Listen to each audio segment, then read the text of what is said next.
మెదక్ జిల్లా రామయ్యంపేట మండల కేంద్రంలో దివంగత నేత స్వర్గీయ మాజీ ముఖ్యమంత్రి వైఎస్ రాజశేఖర రెడ్డి జయంతి వేడుకలను ఘనంగా నిర్వహించారు. వైఎస్ 75వ జయంతి సందర్భంగా స్థానిక మెదక్ చౌరస్తాలో వైఎస్ చిత్రపటానికి కాంగ్రెస్ పార్టీ నాయకులు పూలమాలలు వేసి ఘనంగా నివాళులర్పించారు. ఈ సందర్భంగా వారు మాట్లాడుతూ ఉమ్మడి ఆంధ్రప్రదేశ్ రాష్ట్రంలో రైతుల అభివృద్ధి సంక్షేమం కోసం కృషి చేసిన నాయకుడు వైఎస్ రాజశేఖర రెడ్డి అన్నారు. రైతులకు ఏకకాలంలో ₹1,00,000 రుణమాఫీ చేశారని, ప్రజల ఆరోగ్యం దృష్టిలో పెట్టుకుని ఆరోగ్యశ్రీ పథకం అమలు చేశారని, 108 వాహనాన్ని ప్రారంభించిన నాయకుడు రాజశేఖర్ రెడ్డి అని అన్నారు. నిరుపేద విద్యార్థుల కోసం ఫీజు రియంబర్స్మెంట్ పథకాన్ని ప్రవేశపెట్టారని సందర్భంగా కొనియాడారు.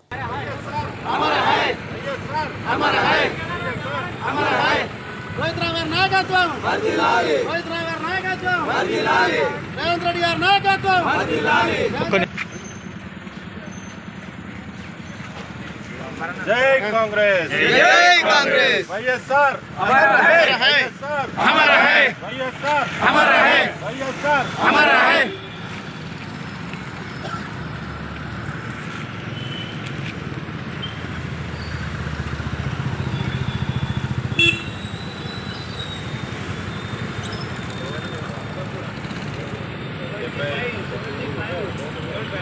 వైఎస్ఆర్ గారి జయంతి కార్యక్రమం జరుపుకోవడం చాలా గర్వంగా భావిస్తా ఉన్నాము.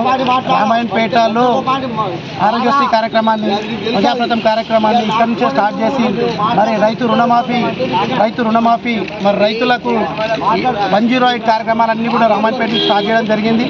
ఆనాడు పేదలు ఎవరైతే ఉన్నారో తీవ్రమైన ఆరోగ్యానికి గురై చనిపోయే పరిస్థితి ఉన్న రోజులలో మరి రాజశేఖర రెడ్డి గారు ఆరోగ్యశ్రీ పథకాన్ని తీసుకొని ధనవంతులు కోటీశ్వరులు ఎక్కడైతే కార్పొరేట్ హాస్పిటల్లో ట్రీట్మెంట్ తీసుకుంటారో అక్కడే పేదవాళ్ళు ట్రీట్మెంట్ తీసుకొని సంతోషంగా ఛార్జీలు తీసుకొని ఇంటికి వచ్చిన పరిస్థితి, ప్రాణాలు దక్కించిన పరిస్థితి కూడా ఆ రోజు రాజశేఖర గారు కల్పించారు. ముఖ్యంగా అలాంటి మహానేతను 60 సంవత్సరాల్లో మేము కోల్పోవడం కాంగ్రెస్ పార్టీ మరి దేశ ప్రజలు, రాష్ట్ర ప్రజలందరూ కూడా దురదృష్టంగా భావిస్తూ ఉన్నాము. మరి రాజశేఖర రెడ్డి గారి నాడు రామాయణపేటకి ఇచ్చిన నిధులతో పాటు ఆనాటి అభివృద్ధి ఉంది కాబట్టి రామాయణపేటలో ఇప్పటి వరకు గత 10 సంవత్సరాల బీఆర్ఎస్ పాలనలో రామాయణపేట ఈ రోడ్లు చూస్తే, ఇరుకిట్టు రోడ్లు చూస్తే అద్దం పడుతుంది. మరి రాజశేఖర రెడ్డి గారు ఇచ్చిన ఇందిరమ్మ ఇండ్లను రోడ్డు వెడల్పు పేరిట ఏదైతే ధ్వంసం చేసి కూలగొట్టిండ్రో ఆనాటి అధికారులు, అప్పటి నాయకులు, మరి పాత హైవే ఉన్న షాపులు కానీ ఇండ్లు కావచ్చు, అనునిత్యం ప్రజలకు ఇబ్బందిగా ఉన్న వాటిని ముట్టుకోకపోవడం శోచనీయము. ఏమైనా రాజశేఖర రెడ్డి గారు ప్రతి పేదవాడికి ఏ ఊరికి వెళ్ళినా సరే వందల సంఖ్యలో ఇళ్ళు ఇచ్చేసి గుడిసెలో ఉన్న వాళ్ళకు గూడు కట్టించిండ్రు. మన సొంత రాష్ట్రము, సఫారీ పాలన అంతా మనమే అనుకున్న మన సొంత పాలకులే కనీసము తూతు మంత్రంగా కొంతమందికి డబుల్ బెడ్రూమ్ కట్టించేసి పూర్తిగా మన రాష్ట్రాన్ని, మన ప్రాంతాన్ని నాశనం చేసిండ్రు. అందుకే ఈరోజు మళ్ళీ ఇందిరమ్మ పాలన వచ్చింది. మళ్ళీ ప్రతి ఒక్క పేదవాడికి ఇల్లు వస్తుంది. దాన్ని సంపూర్ణంగా కూడా ప్రతి ఒక్కరు ఉపయోగించుకొని మరి సొంత ఇల్లు కళ నెరవేర్చుకోవాలని చెప్పి కోరుతూ మళ్ళీ ఒకసారి మహానీయుని తలుచుకుంటూ ఆయనకు కృతజ్ఞతలు తెలియజేసుకుంటున్నాము. జై కాంగ్రెస్. వైఎస్ఆర్ రాజశేఖర రెడ్డి గారిని 75వ జయంతి సందర్భంగా రామాయణపేట పట్టణ కాంగ్రెస్ కార్యకర్తల ఆధ్వర్యంలో నిర్వహించడం జరిగింది. రామాయణపేటకు రాజశేఖర రెడ్డికి ఎనలేని అనుబంధం ఉన్నది. ఇక్కడి నుంచే ప్రజాప్రతం కార్యక్రమాన్ని మొదలుపెట్టడం జరిగింది. అలాగే ఆరోగ్యశ్రీ 108, 104, 109 ఇక్కడి నుంచే స్టార్ట్ చేయడం జరిగింది. ఇలా రామాయణపేటకు రాజశేఖర రెడ్డికి ఎనలేని సంబంధం ఉన్నది. అందుకని చెప్పి ఈరోజు రామాయణపేట పట్టణంలో కాంగ్రెస్ పార్టీ కార్యకర్తల ఆధ్వర్యంలో ఘనంగా జయంతి ఉత్సవాలను చేసుకోవడం జరుగుతున్నది. జై కాంగ్రెస్, జై కాంగ్రెస్. రామాయణపేట మండల పార్టీ కాంగ్రెస్ పార్టీ ఆధ్వర్యంలో 75వ జయంతిని జరుపుకుంటున్నటువంటి డాక్టర్ వైఎస్ రాజశేఖర రెడ్డి గారి జన్మదినాన్ని పురస్కరించుకొని కార్యక్రమం చేయడం జరిగింది. గతంలో రాజశేఖర రెడ్డి గారు 5 సంవత్సరాల 3 నెలల పాటు ముఖ్యమంత్రిగా పనిచేసినటువంటి దీర్ఘత నేత, మహనీయుడు. ఆయన చేసినటువంటి సేవలు 108 సేవలు పెట్టింది రాజశేఖర రెడ్డి గారు. అదేవిధంగా రుణమాఫీ చేసింది రాజశేఖర రెడ్డి గారు.